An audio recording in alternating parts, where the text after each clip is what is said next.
Mas hoje nós estamos aqui, e antes dessa pausa de 2 domingos, estamos aqui para estudar o livro que tem sido uma bênção no coração da gente, que é o livro de Apocalipse, que é um livro que nos fala sobre vitória. Eu quero lhe convidar a ir para o capítulo 2, porque hoje à noite nós iremos iniciar o capítulo 2, capítulo que compõe aí escritos direcionados às igrejas, nos capítulos 2 e 3, e hoje nós iremos iniciar o capítulo 2 estudando e pensando um pouco sobre a carta que foi enviada à igreja em Éfeso.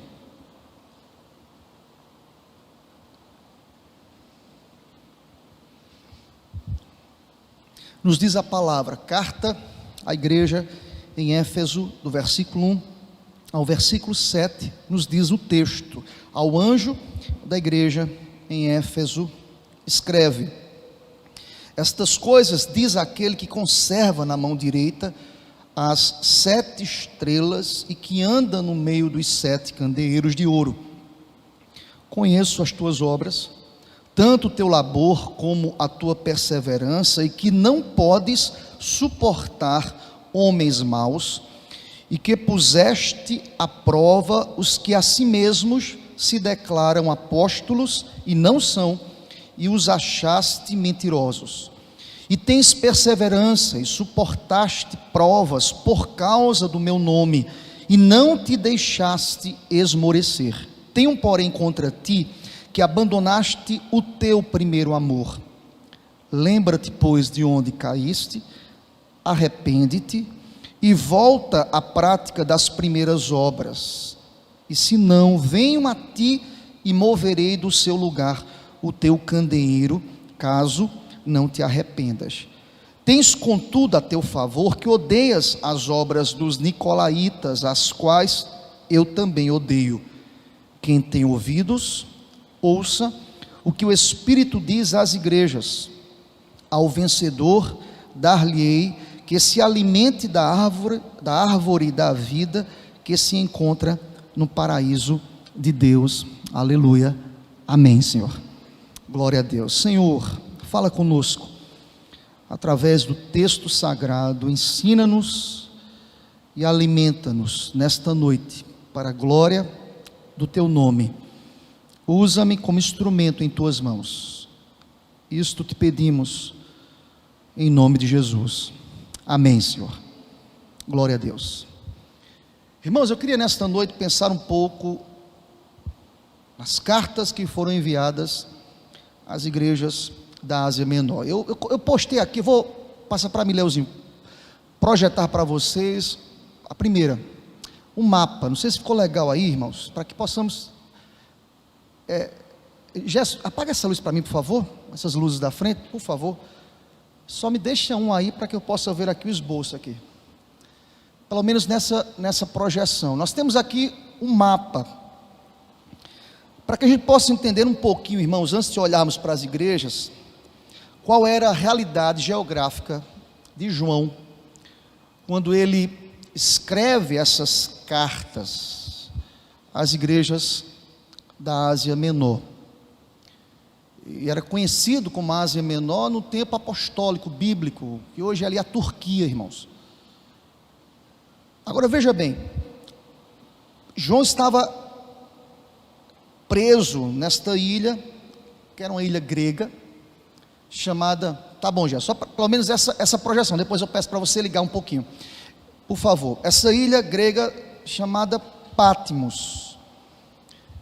E ele estava ali, alguns historiadores defendem que esta ilha de Patmos era uma ilha em que, no contexto ali do Império Romano, na época dos apóstolos, sob o regime do Império Romano, era uma ilha prisão, que era utilizada pelos romanos, irmãos, e que, naquele contexto, os piores, eles eram colocados ali, nesta ilha, eles eram levados, eles eram afastados da sociedade, com o propósito de que eles não pudessem em nenhum momento procurar fugir desta prisão, que era de uma fuga impossível.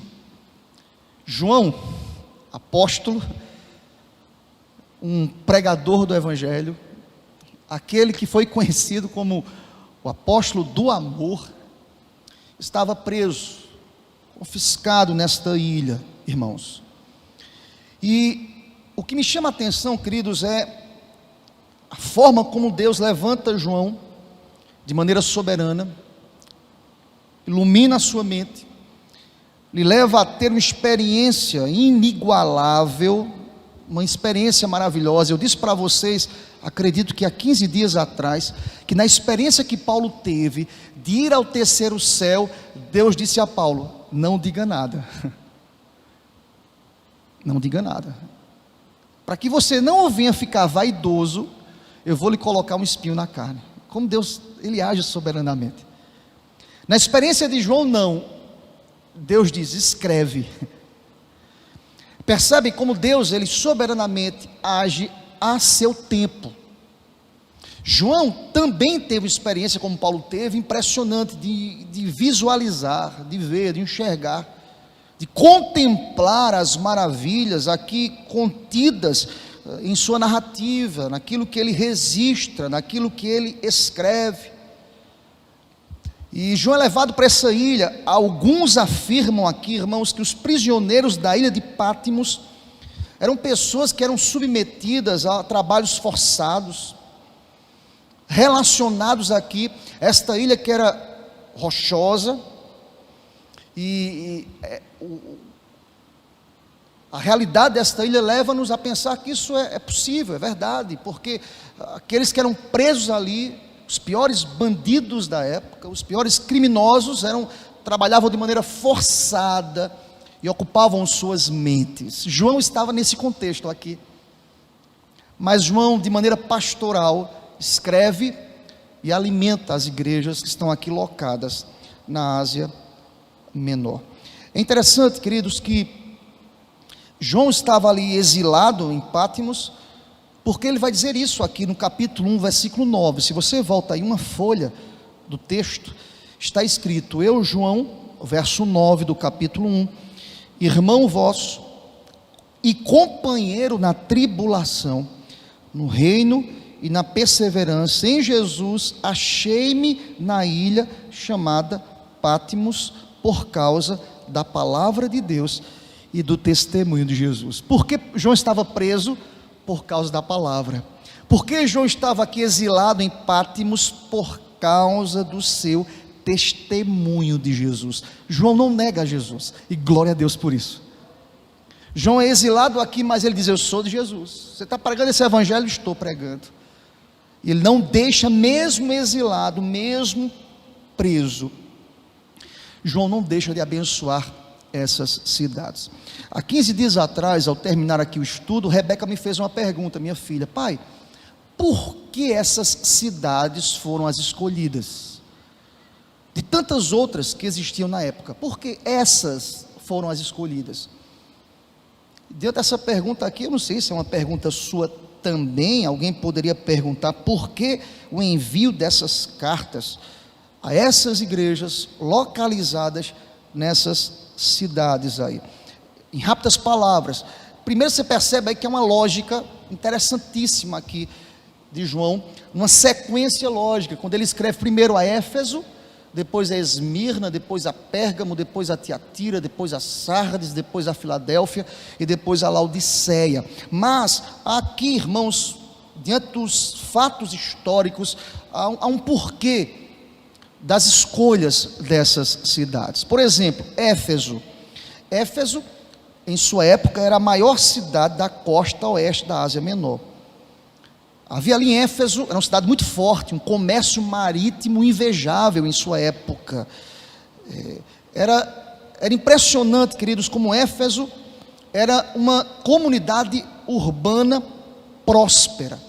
E se você pega um livro que pontua a realidade de Éfeso, no final do século I depois de Cristo, era a quarta maior cidade do Império Romano. E se você prestar atenção, queridos, o centro administrativo desta cidade era algo impressionante. tudo circulava ali em Éfeso, os negócios, a cidade borbulhava. O preço disso, irmãos, é que tantas outras culturas religiosas começaram a invadir Éfeso, e de Éfeso as outras cidades. O que é que Deus faz? Usa João para primeiramente catequizar, para primeiramente ensinar, para primeiramente enviar estrategicamente uma carta a esta igreja de Éfeso. Se você prestar atenção no decorrer daquilo que iremos estudar hoje à noite, você irá perceber que, por exemplo, a alegria, o entusiasmo do primeiro amor nesta igreja estava esfriando. Alguns defendem a ideia de que justamente por causa de outras influências, de outras doutrinas, de outros atrativos, irmãos, historicamente, outros atrativos sempre concorreram contra a caminhada cristã. Alguém já disse assim: rapaz, como é difícil ser crente dominicalmente numa cidade praiana como a nossa. Vocês já ouviram isso ou não? Eu já ouvi.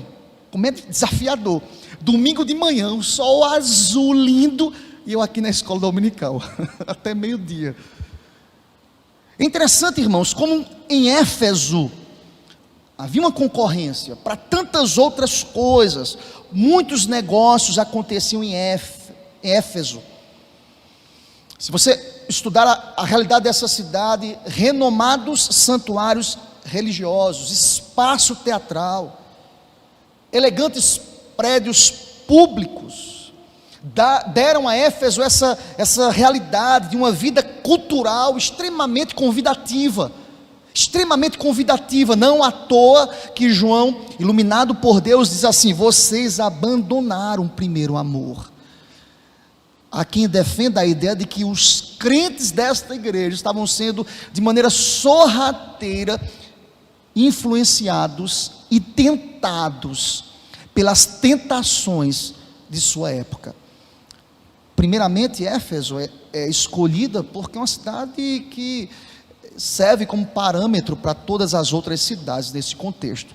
De forma sequencial, não tão detalhado, mas para a gente caminhar, nós podemos citar aí na sequência Esmirna, que foi a segunda cidade, era a principal cidade que disputava com Éfeso e Pérgamo a fama de ser chamada a maior cidade da Ásia. Era uma cidade também que concorria com Éfeso, essa luta por ter uma cultura extremamente convidativa. E quando eu penso em cultura aqui, irmãos, eu não quero entrar no mérito, é que eu entendo que a igreja sempre apresentou a cultura secular uma contracultura. E aí não é tema para a gente aqui hoje à noite, mas em algum momento, dentro da cultura secular, a cultura que nós apresentamos como sal e luz deste mundo, em algum momento, essas realidades irão entrar em rota de colisão. Não tem como andar com a cultura secular de mãos dadas até o fim, não. Nós iremos entrar em rota de colisão. A cidade de Esmirna, meus irmãos, atraiu muitos oradores, como um conhecido Apolônio de Tiana, no primeiro século. Oradores, era uma cidade conhecida de pessoas que tinham uma oratória invejável. Mas na sequência, João escreve também a Pérgamo, que era também uma cidade que estava concorrendo com Éfeso e com Esmirna, como uma grande cidade, uma cidade que influenciava outras. Se você perceber, na realidade de Pérgamo, por exemplo, lá em Pérgamo, tinha-se lá templos impressionantes, biblioteca, recursos médicos, fizeram de Pérgamo um renomado centro cultural e um renomado centro político. E aí, irmãos, Deus escreve essa igreja também, mostrando a esta igreja a importância do amor, da obra, escravizada pela palavra, escravizada pela vontade de Deus. Ele também escreve a Tiatira, que também tinha um centro comercial impressionante. E é interessante que o comércio de roupas em Tiatira, e é nessa cidade aí em que uma mulher chamada Lídia, que conduzia os seus negócios nesse contexto, é ali também movida por Deus. Nós conhecemos a história bíblica, começamos a alinhar e juntar um quebra-cabeça. João também escreve essa igreja, Deus soberanamente escreve para dizer a esta igreja, para ensinar a esta igreja princípios que iremos estudar posteriormente. Percebem, irmãos? Há uma lógica, há uma ideia aqui posta bíblica de cuidar destas cidades que estavam em desenvolvimento. Mas presta atenção, sabe o que eu aprendo aqui inicialmente? É que nenhum desenvolvimento pode suplantar aquilo que Deus fez no coração da gente. Alguém já disse que quando o desenvolvimento chega, nós somos tentados. Somos tentados. Quando as possibilidades chegam, nós somos tentados a deixar de lado aquilo que para a gente um dia foi muito especial e muito caro. É verdade ou não é, gente? Há uma lógica nisso. Nós somos tentados, e Deus trata isso também. Na sequência, nós encontramos aí a igreja em Sardes, e é uma cidade também legendária da Ásia Menor. Sardes também foi conhecido ali nesse contexto como uma cidade de um centro administrativo para a parte oeste do seu império. Sardes era muito forte também. Encontramos depois Filadélfia, que fica no vale, aos pés de uma montanha, e a Filadélfia como um posto avançado do reino no século II, e tinha a sua importância também Filadélfia. Depois Laodiceia fica ali geograficamente em um cruzamento de estradas dos vales da Ásia Menor, no que hoje é a Turquia, e Filadélfia também era uma comunidade, uma cidade de riquezas também. E Deus trata tudo isso, e há propósitos do Senhor Deus para ensinar. Se você perceber, foi o Senhor que denuncia uma igreja que estava achando tão rica, nesse contexto de riqueza, de prosperidade como Laodiceia, e diz assim: vocês são ricos aos próprios olhos, mas aos meus olhos vocês são pobres. Percebe que aqui uma troca de palavras, há uma ideia de que aquilo que é valor para o mundo não é valor para Deus, aquilo que é valor para Deus não é valor para o mundo. Há um propósito de Deus em cada carta dessa ministrada, meus irmãos. E eu louvo a Deus, sabe por quê? Porque Deus, Ele é especialista em tratar as nossas vidas, guardadas as devidas proporções, meus irmãos. Assim como Deus de maneira soberana trata cidades aqui, comunidades que estão inseridas nessas cidades, Deus nos trata de maneira individual, apesar da nossa coletividade. Deus sabe quais são as nossas necessidades, especificamente. Nada acontece por acaso. Quando um texto é lido num culto, Deus está tratando a gente. Quem sabe às vezes um texto que para a gente não falou tanto, mas para o irmão ao lado falou tanto. Uma mensagem que naquele dia eu já ouvi várias vezes. Por certo, pastor Célio, por certo, você que ensina e prega, alguém lhe dizer: pastor, o culto foi todinho para mim. Presta atenção, irmãos, todos os dias o culto é para a gente, mas há dias em que Deus fala de maneira muito específica ao nosso coração. Específica, Ele vai lá cirurgicamente no âmago da nossa alma. Esta é a razão pela qual o texto aqui é ministrado às igrejas na Ásia Menor. Deus disse a João: escreve, pontua isso aí, registra, ensina, orienta a igreja. Quem tem ouvidos, ouça. Agora presta atenção, queridos. Por que essa ideia de quem tem ouvidos ouça? Ele termina dizendo isso de maneira maravilhosa. Porque, irmãos, as igrejas, como dizíamos, elas são constituídas de indivíduos, e são os indivíduos que definem a vida espiritual da igreja.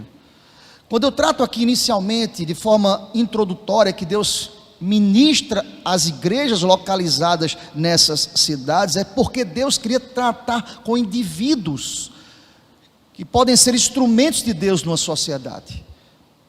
Eu sou instrumento de Deus na minha sociedade, e glória a Deus por isso, apesar de mim.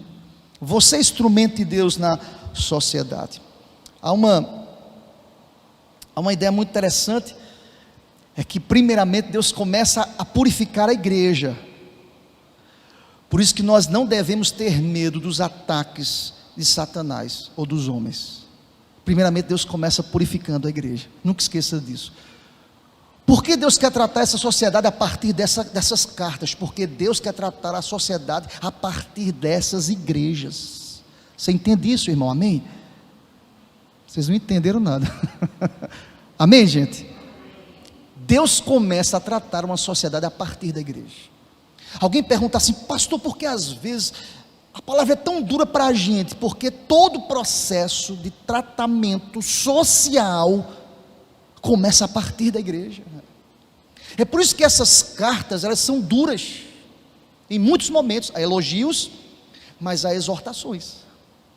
Há destaques, mas há alinhamentos da parte de Deus. Deus começa a partir da igreja. O doutor, passa para mim, Leozinho, o doutor Campbell Morgan, ele escreveu o seguinte, presta atenção: é admirável que a igreja perseguida de Cristo seja a igreja pura de Cristo.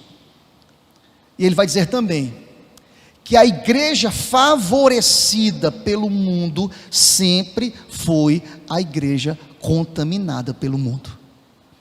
Percebem, meus irmãos? É que a igreja que é perseguida é a igreja que quer viver de maneira pura.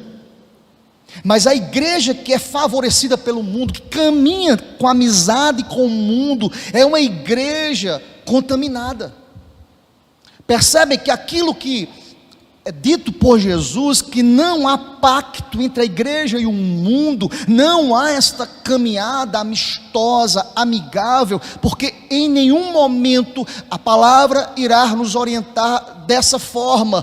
Pelo contrário, aquele que se diz amigo do mundo é inimigo de Deus, e aquele que se aproxima de Deus é inimigo do mundo. Não porque nós colocamos faixas lá fora, não porque nós declaramos lá fora: eu sou inimigo desse mundo, não. É porque na nossa conduta, através do nosso comportamento, o nosso comportamento incomoda o mundo, irmãos, porque o mundo não entende somente quem foi marcado e selado pelo Espírito Santo de Deus. E ele diz assim: olha, é admirável como essa igreja que é perseguida é a igreja pura. Quanto mais a igreja se purifica, mais a igreja é perseguida. Vamos à primeira carta, irmãos, de maneira muito pontual hoje aqui à noite. Essa primeira carta é direcionada à igreja de Éfeso. Como dizíamos, Éfeso era a maior, mais rica e mais importante cidade da Ásia Menor. Éfeso era o centro do culto de Diana. Havia ali em Éfeso um templo que era tido como uma das 7 maravilhas do mundo antigo. As pessoas eram idólatras naquele contexto. Como dizíamos, a cidade cresceu, e o crescimento traz a reboque outros desenvolvimentos também. Entre eles, um crescimento assustador religioso, de um leque de opções, de vários deuses, que assusta, meus irmãos. Percebem que é um pouco a nossa realidade hoje também. Hoje, toda verdade é verdade. Hoje, todo caminho é caminho. Toda vida é vida. Cada um responde por si. Percebem que cada vez que o tempo passa, cada vez que as pessoas caminham, elas procuram alimentar o coração delas, em linhas gerais, através de superstição, através do misticismo, através de cultos a outros deuses. Éfeso é objeto do cuidado de Deus, exortando, orientando e denunciando aquilo que está afastado da vontade de Deus. Eu quero primeiramente, irmãos, olhando para Éfeso, citar para vocês aí o livro, comentário do pastor Hernandes Dias Lopes, ele diz assim, que o noivo se apresenta à noiva para lhe dar segurança. O noivo se apresenta à noiva.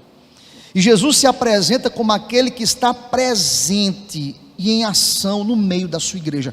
Presta atenção, Deus nunca abandona os seus. Eu quero lhe dizer hoje à noite, Deus jamais irá nos abandonar, glória a Deus. Ele se apresenta como aquele: olha, eu estou com vocês, a cidade está terrível, perdida, mas eu estou com vocês. De que forma ele se apresenta, irmãos? Dessas três formas aqui no versículo 1, olha comigo. Primeiro, aqui muito claro para a gente a presença manifesta do Cristo vivo no meio da igreja. Essa é a maior necessidade da igreja, entender que Deus está ali. Olha o que o texto diz, verso 1: ao anjo da igreja em Éfeso escreve. Já disse para vocês, domingo, quarta retrasada, de que a ideia de muitos comentaristas é que o anjo aqui representa o pastor, o líder da igreja.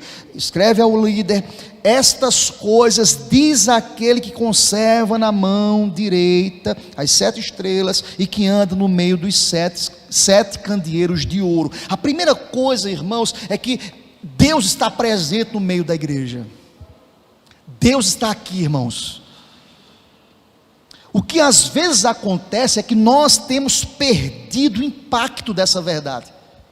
Percebe que há um princípio de autoridade na carta, porque se Deus começa escrevendo esta igreja dizendo: olha, diz a esses, pastor da igreja, que eu que estou no meio deles. O princípio aqui é de autoridade, o princípio aqui é de presença real de Cristo entre nós. Às vezes nós temos a ideia de que Cristo está no céu, no trono, reinando à destra do Pai, mas nós não temos muitas vezes a visão clara de que Ele é transcendente, mas também imanente. Ele está aqui neste lugar, e Deus faz questão aqui, permito a expressão, de dizer a João: João, diga às pessoas que eu estou com eles. Deus está nos dizendo hoje aqui: eu estou com vocês.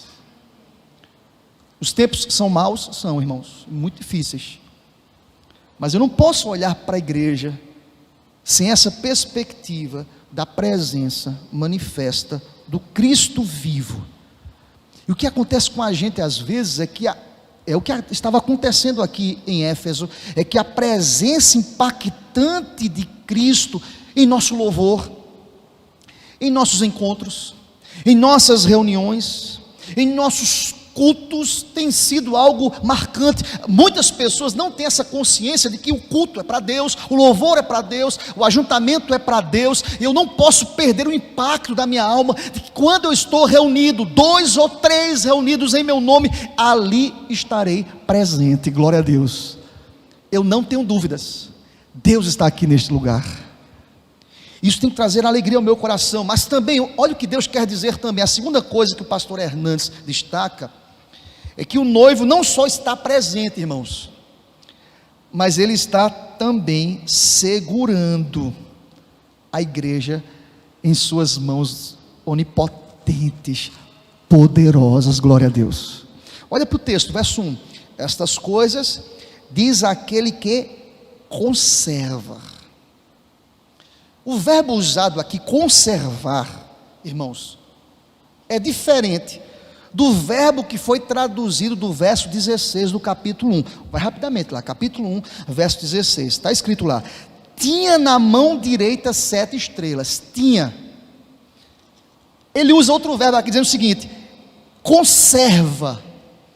Por que essa mudança? Porque a ideia do texto aqui é ensinar a igreja que aquele que está segurando a igreja a segura com firmeza. Aquele que está segurando a igreja é aquele que é poderoso contra todo e qualquer levante do mundo, do diabo e dos demônios. Deus é que sustenta e conserva a igreja. Glória a Deus.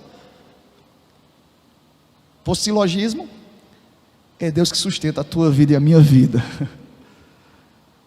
Pode se levantar contra nós, as potestades do inferno, maior é aquele que está em nós. Por isso que eu já disse, crente não pode ter medo do diabo, não pode ter medo do mundo, não pode ter medo de perseguição, não pode ter medo de nada disso, porque quem nos sustenta é o Senhor. Ao usar esse verbo conservar, a ideia aqui, segundo alguns comentaristas, é que Deus quis ensinar à igreja que Ele é que tinha dentro de suas mãos o total controle. Deus é quem sustenta a igreja, irmãos. Eu conservo a igreja. Em outras palavras, O que é que Deus quer dizer através desse verso 1? Ninguém pode arrancar das minhas mãos quem coloquei em minhas mãos. Glória a Deus por isso. Ninguém pode arrancar você, meu irmão. Você pode até cair, porque o cair é do homem, mas quem levanta? Deus. Porque você está em suas mãos. Nós podemos até errar, mas Deus nos traz de volta. Nós podemos até sair do convívio da igreja, mas como filho pródigo, ele vai dizer: pequei contra os céus e diante de ti, não sou digno de ser chamado teu filho. Mas ele volta para a casa do pai. Alguém já disse que quem come do pão do pai jamais esquece do sabor. Jamais. Por isso que nós estamos guardados nas mãos do Pai verdadeiro e fiel. Mas ele vai dizer também, irmãos, por fim, que o noivo está sondando a sua igreja. Percebe que há uma ação ativa do Senhor Deus no meio da igreja. Olha para o texto. O texto diz: estas coisas diz aquele que conserva na mão direita as 7 estrelas. Olha a expressão usada no texto: e que anda no meio dos 7 candeeiros de ouro. Presta atenção, querido. Deus, ele sonda a igreja, ele nos conhece, ele sonda os nossos corações, ele anda no meio da igreja, para encorajar, sim, irmãos, mas também para repreender, para nos corrigir, para me chamar ao arrependimento, para me conduzir em suas mãos, para me mostrar o caminho. Ele anda no meio da igreja para nos mostrar o que é ter vida santa. Hernandes diz aí no seu comentário: o noivo está também sondando a sua igreja. Então, percebem como que, de maneira maravilhosa, essa carta começa a igreja de Éfeso. Agora veja como é que está a carta escrita, presta atenção, de maneira muito didática, irmãos. Jesus começa destacando, pode passar a próxima aí, Leozinho, destacando três grandes virtudes da igreja de Éfeso, dignas de serem imitadas. Quais são elas? Estão aí postas. Primeiro, Deus começa elogiando essa igreja. Irmãos, até ao princípio de liderança, Deus nos ensina aqui. Qual o princípio estabelecido por Deus? Antes de corrigir, elogie. E às vezes nós esquecemos disso. É verdade ou não é, gente? Antes de corrigir, elogie a pessoa. Tem coisas boas. Percebem como às vezes nós só enxergamos aquilo que é errado, nós maximizamos aquilo que é errado. É normal.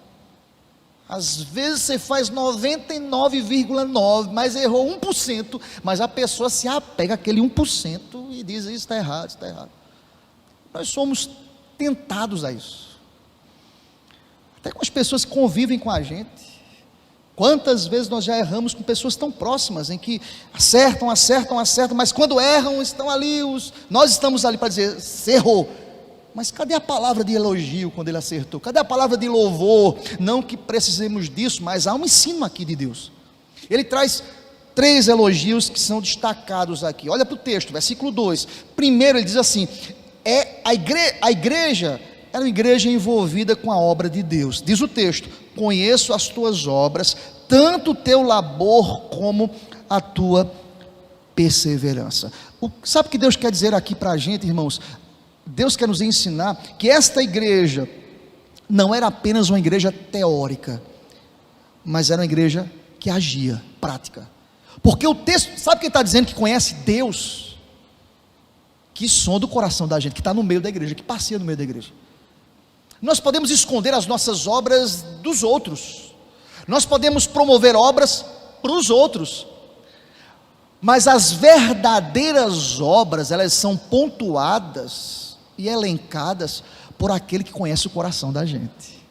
E sabe que esse que conhece o coração da gente está dizendo a essa igreja: eu conheço as obras de vocês, eu conheço o labor de vocês, eu conheço o trabalho intenso de vocês, eu sei que vocês são crentes engajados, eu sei que vocês são crentes que se envolvem no trabalho, eu sei que vocês são envolvidos no trabalho, eu sei que o evangelho se espalhou na Ásia Menor através do evangelismo de vocês. Vocês são igreja, vocês são crentes operosos, crentes envolvidos com a videira verdadeira. eu louvo a Deus porque Deus conhece o coração da gente. Deus conhece as nossas obras. E ele começa essa carta dizendo: eu conheço as obras de vocês. O versículo 3 está aqui, 2, para nos ensinar sobre isso.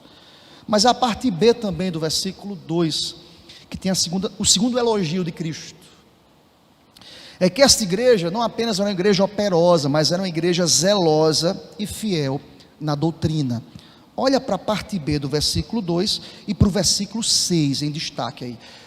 Parte B: e que não podes suportar homens maus, e que puseste a prova os que a si mesmos se declaram apóstolos e não são, e os achaste mentirosos. Verso 6: tens contudo a teu favor que odeias as obras dos nicolaítas, as quais eu também odeio.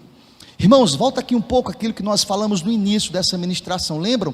Várias doutrinas perniciosas, pelo avanço da cidade de Éfeso, pela idolatria desta cidade, essas doutrinas estavam invadindo sorrateiramente a igreja.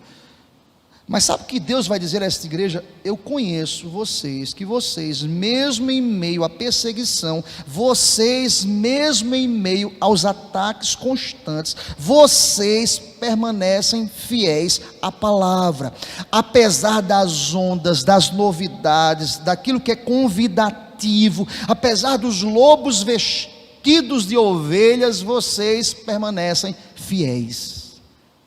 E se você prestar atenção, Jesus cita aqui, para essa igreja, um grupo que pregava uma nova versão do cristianismo, que é intitulado como os Nicolaítas, verso 6.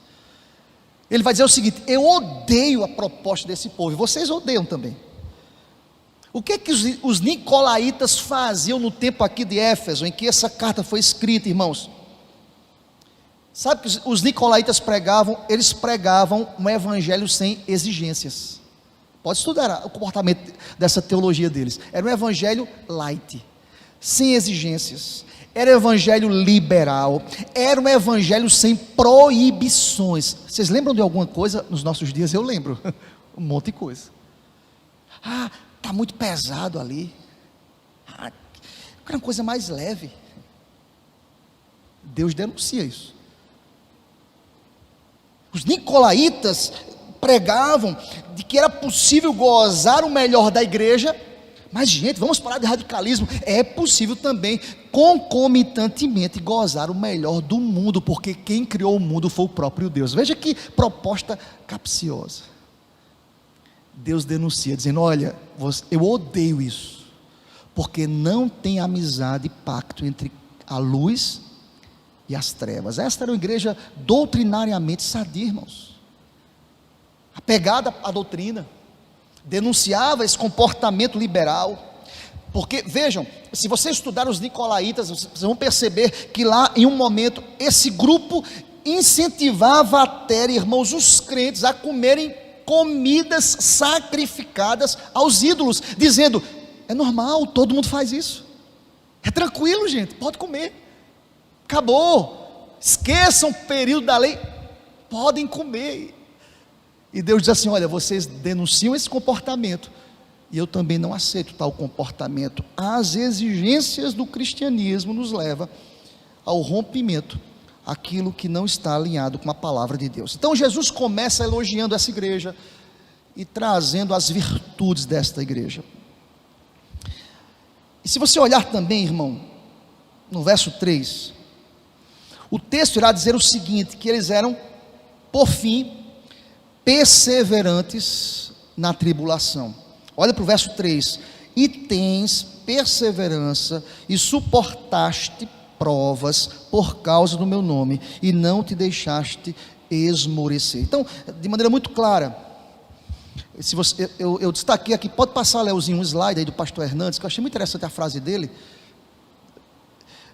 Está escrito assim, olha o que ele escreveu: hoje, muitos crentes querem a coroa sem a cruz, querem a riqueza sem o trabalho, querem a salvação sem a conversão, querem as bênçãos de Deus, sem o Deus das bênçãos. É a realidade de muita gente hoje. Tem gente que quer coroa sem cruz, irmãos. Tem gente que quer riqueza sem trabalho. Tem gente que quer salvação sem um compromisso da conversão, sem a vida santa. Tem gente que quer bênção de Deus, mas não quer nenhum compromisso com Deus das bênçãos.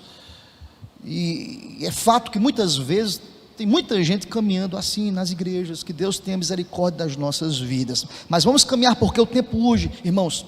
Olha, depois de elogiar, Jesus manda através de sua carta uma repreensão. O noivo repreende a sua noiva pelo esfriamento do seu amor. Versículo 4, está aí posto: tenho, porém, contra ti que abandonaste o teu primeiro amor. Irmãos, é interessante que Jesus para as palavras de elogio para a principal igreja da província da Ásia, e Jesus agora passa a advertir os cristãos em Éfeso. Irmãos, isso muito me ensina que Deus está disposto a tratar as nossas vidas. A relação com Deus é uma relação de tratamento, de forjar o nosso caráter, de apontar aquilo que está errado, de dizer ao coração da gente que é necessário voltar ao primeiro amor. Eu preciso ter isso no meu coração.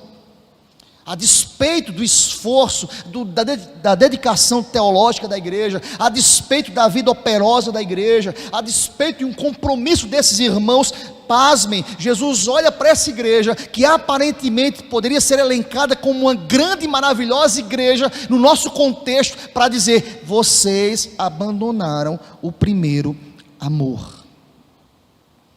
Vocês percebem que ele usa aqui, enfatiza o adjetivo primeiro. Percebe que o que Deus quer dizer? O seguinte, é que eles não eram crentes, não, eles eram crentes, eram pessoas convertidas, envolvidas com o evangelho, mas percebam que ele usa aqui: vocês abandonaram o primeiro amor, o primeiro encontro, como vocês eram. Vocês faziam tudo isso, mas faziam isso com amor, com alegria, com desprendimento, com envolvimento, com desejo de crescer. Em outras palavras, a igreja a qual Jesus se dirige aqui era uma igreja de uma terceira geração em Éfeso, irmãos. É como se Deus quisesse dizer a essa igreja: olhem para os seus pais, seus avós, aqueles que plantaram a igreja, aqueles que sedimentaram a caminhada, aqueles que foram fundadores. Olhe e observe o compromisso deles, o envolvimento deles com a obra, como eles encaravam a caminhada com Cristo, com amor, com zelo, mas com amor. Eu já disse à igreja, eu conheço pessoas que são zelosas na lei, mas são falhas no amor. Eu conheço pessoas zelosas no amor, mas são falhas com a lei. Eu preciso procurar um equilíbrio, eu preciso clamar a Deus para que eu possa ser zeloso com a lei, mas que eu faça isso com misericórdia e com longanimidade. É um desafio para a gente, irmãos. E Jesus denuncia essa igreja. Eu sei que o tempo urge, tá, irmãos? Mas presta atenção, vão ser 2/4 sem culto aqui, então segura aí na bênção. Hoje dá para sair um pouquinho mais tarde, porque não vai ter nenhum policial levando a gente, tá certo? Então segura aí, vamos caminhar aqui. Eu quero terminar esse capítulo 2, esse primeiro bloco aqui, tá? Caminha aí na bênção, segura aí. Então presta atenção, irmãos. O que que Deus quer dizer a essa igreja? Falta para vocês entusiasmo. Entusiasmo que eu via nos pais de vocês, nos avós de vocês. Eles eram propagadores da fé com alegria. Eles eram administradores, eles guardavam a lei, mas eles faziam isso com entusiasmo. Eu não sei você aqui hoje à noite, eu não sei você que acompanha essa ministração em casa, se você já abandonou o seu primeiro amor. Volta às práticas do primeiro amor. Eu não sei vocês, mas é tão bom caminhar com recém-convertido, irmãos, é tão bom. É perceptível a alegria do recém-convertido. O recém-convertido vem com perguntas que você aparentemente fala: isso é muito básico, mas é uma alegria explicar aquilo que é básico para ele. Está aí Moisés, que é professor da sala de catecúmenos. Como é prazeroso, irmãos. O primeiro amor traz aquela singeleza, desculpa a expressão, a inocência da primeira caminhada, de entender que tudo na igreja é belo, é bonito. Vocês lembram dessa fase de vocês? Quando chegaram na igreja, tudo é bom, perfeito. Eu lembro de um recém-convertido aqui na igreja que falou: pastor, até o cheiro da igreja é diferente. O cheiro é diferente. Eu fiquei pensando, será porque passaram lustramóveis aqui, alguma coisa, os meninos? Não, pastor, o cheiro aqui é diferente. Ao entrar aqui é diferente. A ambiência é diferente. É o primeiro amor, irmãos, alegria. De crente falar assim para a gente: pastor, eu conto os minutos para chegar o domingo, os segundos, alegrei-me quando me disseram vamos à casa do Senhor. Às vezes a caminhada, o dia a dia, a rotina, a religiosidade furta dos nossos corações o entusiasmo do primeiro amor. Deus olha para essa igreja e diz assim: olha, vocês perderam o primeiro amor. Eu não sei quem precisa ouvir essa palavra hoje à noite, mas se perdeu, peça a Deus que Ele resgate o primeiro amor no teu coração, em nome de Jesus. Mas sabe o que Deus faz com a gente, como fez com essa igreja? O Senhor oferece uma nova chance, um recomeço. Você crê nisso? Eu creio. Olha a partir do versículo 5, bota para a gente o slide, Leozinho. Olha o processo aqui, versículo 5. Ele não diz assim: olha, vocês abandonaram e agora esqueçam, vou cortar vocês. Não. Quem está conservando a igreja? O Senhor, irmãos. Ele não nos abandona, Ele nos apresenta caminhos de recomeços. Olha para o texto, versículo 5 é muito pedagógico e tem aqui alinhado aqui esses caminhos que nós precisamos traçar. Primeiro, ele diz assim: lembra-te, pois, de onde caíste. Presta atenção no que você está lendo aí, irmãos. A igreja aqui não está sendo lembrada para lembrar do pecado. Tem gente que olha para esse texto e faz assim: eu quero que você lembre do seu pecado. Não, nada disso. Nada disso. O texto não quer nos dizer isso. Mas de onde caíste? Como você estava? Como você era antes de cair? O texto não me leva a lembrar da minha condição de pecado. Pelo contrário, o texto me leva a lembrar da minha condição de alegria e satisfação nele antes do pecado. Porque o texto diz: lembra de onde caíste. Tu era um crente envolvido, tu era um crente abençoado, tu era um crente que amava a Deus acima de todas as coisas, tu era alguém que amava o caminho da restauração, tu era alguém que se envolvia com a obra com amor. Lembra de onde caíste. E o que é que ele vai dizer a essa igreja? Arrepende-te. Ainda no versículo 5, arrepende-te. Presta atenção, querido, arrependimento não é emoção, é decisão. Não é emoção, irmãos, é atitude. Permitam-me mais uma vez citar o filho pródigo. Ele tomou a decisão: eu vou voltar para a casa do meu pai. Volte, arrependa-se. Porque lembrança sem arrependimento, remorso. Mas lembrança com arrependimento é mudança de mente, é mudança de direção, é voltar-se para Deus, é deixar o pecado. Arrepende-te. Mas o texto diz mais, há um caminho a traçar aqui, irmãos. Verso 5: volta à prática das primeiras obras. Me chama a atenção a intenção de Deus em mostrar àquela igreja as práticas das primeiras obras. Volta a fazer aquilo com amor, volta, esteja ligado à videira verdadeira, esteja ligado àquele que nos ama, àquele que é maravilhoso. E nesse contexto de princípios estabelecidos, ele vai dizer ainda no verso 5, olha comigo, irmão, olha comigo. O verso diz, termina lá dizendo o seguinte: se não, venham a ti, e moverei do seu lugar o teu candeeiro, caso não te arrependas. Vamos pensar rapidamente, qual é a função de um candeeiro? Brilhar. Irmãos, se um candeeiro não brilha, o candeeiro é inútil. O que Deus quer ensinar a essa igreja? Se vocês não estão brilhando aí em Éfeso, mesmo construído aqui um templo, mesmo com a história de vocês, há uma ação inútil dessa igreja. Aplique o seu coração, irmão. Se você não é sal e luz desse mundo, se eu não sou sal e luz desse mundo, há uma promessa de Cristo, Ele vai cortar. Não tem utilidade. não transmite a luz de Cristo. A igreja não tem luz própria, a igreja reflete a luz de Cristo. A igreja precisa brilhar em meio às trevas. E Deus diz àquela igreja: olha, eu vou remover do meio de vocês a minha luz, o brilho, a glória. A igreja do farol, só a igreja do farol, irmãos, só brilha porque Cristo é o centro desta igreja, porque Cristo é o Senhor que ilumina os nossos corações. Como é que a carta termina? Pula para o versículo 7. Depois de dizer tudo isso àquela igreja, ele vai dizer, vamos ler todos comigo, verso 7, toda a igreja: quem tem ouvidos, ouça o que o Espírito diz às igrejas. Ao vencedor dar-lhe-ei que se alimente da árvore da vida que se encontra no paraíso de Deus. Quem tem ouvidos, ouça. Eu quero dizer para você hoje à noite: você tem ouvido? Você está ouvindo espiritualmente? Ouça. Você está entendendo o que Deus quer lhe ensinar hoje à noite? Ouça. Porque quem diz é o Espírito, quem fala é a palavra. E é interessante que há promessa aqui: quem escuta, quem guarda no coração, quem aplica, quem vive, quem realiza obras que glorificam o nome do Senhor Deus, há uma promessa. Jesus promete ao vencedor o direito de comer da árvore da vida. Irmãos, quando você lê um texto que fala sobre a árvore da vida, você lembra de quê?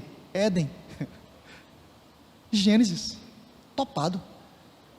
Automaticamente, ao ler esse versículo, eu lembrei da criação, que foi corrompida pelo pecado, mas a natureza geme a expectativa de ser redimida, e ela será redimida.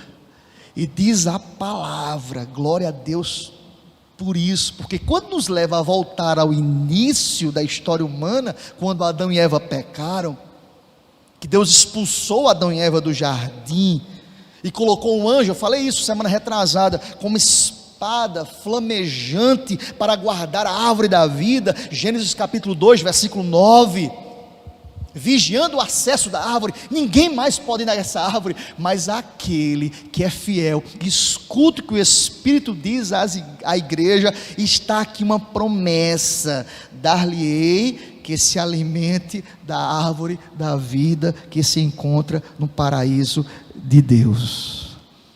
O que é que esse texto quer dizer para a gente terminar? Fala da redenção do povo.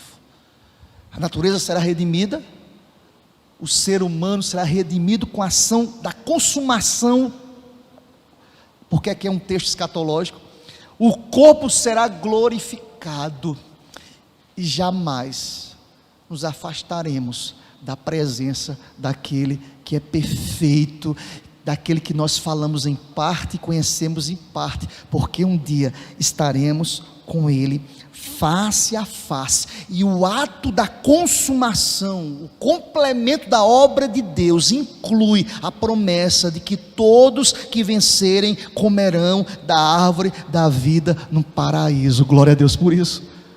Lembram? Eles foram expulsos, espada flamejante protegendo a árvore. Mas um dia, sabe o que Jesus vai dizer para mim e para você? Vinde benditos do meu Pai. Ninguém mais vai impedir esse acesso. Estaremos face a face com Deus por toda a eternidade. Que Deus aplique essa palavra ao coração da gente, irmãos. Que Deus nos abençoe, que possamos amar esse texto que nos fala de vitória, em nome de Jesus.